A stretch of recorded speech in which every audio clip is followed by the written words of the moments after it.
ഒരു തുള്ളി പോലും എണ്ണ ഉപയോഗിക്കാതെ വളരെ ഈസി ആയിട്ട് തയ്യാറാക്കിയെടുക്കാൻ പറ്റിയ നല്ല രുചിയുള്ള ഒരു കിഡിലൻ ചിക്കൻ ബിരിയാണിയുടെ റെസിപ്പി കണ്ടു നോക്കാം.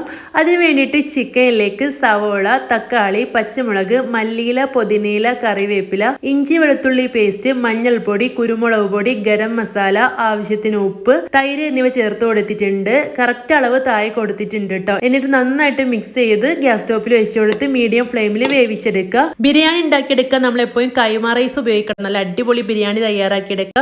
ഒരു 20 മിനിറ്റ് നമുക്ക് അരി നന്നായിട്ട് കഴുകി കുതിർത്ത് വെക്കുക. ഇനി 1 കപ്പ് അരിയിലേക്ക് 1/4 കപ്പ് വെള്ളം എന്ന രീതിയിൽ തിളപ്പിച്ചെടുക്കണം. ഇതിലേക്ക് സ്പൈസസും ക്യാരറ്റും കറിവേപ്പിലയും 1 ടീസ്പൂൺ ഇഞ്ചി വെളുത്തുള്ളി പേസ്റ്റും ആവശ്യത്തിന് ഉപ്പും 1 നാരങ്ങയുടെ നീരും ചേർത്ത് നന്നായിട്ട് തിളപ്പിച്ച് ഇതിലേക്ക് കഴുകി ഊറ്റി വെച്ച അരിയും ചേർത്ത് കൊടുത്ത് ഒന്ന് വേവിച്ചെടുക്കുക. ഒരു 1/4 ഭാഗം വേവ് വരെ ഒന്ന് വേവിച്ചെടുക്കുക. ഇനി ചിക്കനും ഇവിടെ 1/4 ഭാഗം വെന്ത് വന്നിട്ടുണ്ട്. ഇതിലേക്ക് നമുക്ക് ചോറ് ചേർത്ത് കൊടുത്ത് നന്നായിട്ടൊന്ന് ദം ചെയ്തെടുക്കാം. ഇതിൻ്റെ മുകളിലായിട്ട് 2 ടേബിൾ സ്പൂൺ നെയ്യും കുറച്ച് മല്ലിയിലയും കൂടെ ചേർത്ത് കൊടുത്ത് അടച്ചു വെച്ച് ലോ ഫ്ലെയിമിൽ 20 മിനിറ്റാണ് ഇത് ദം ചെയ്തെടുക്കേണ്ടത്.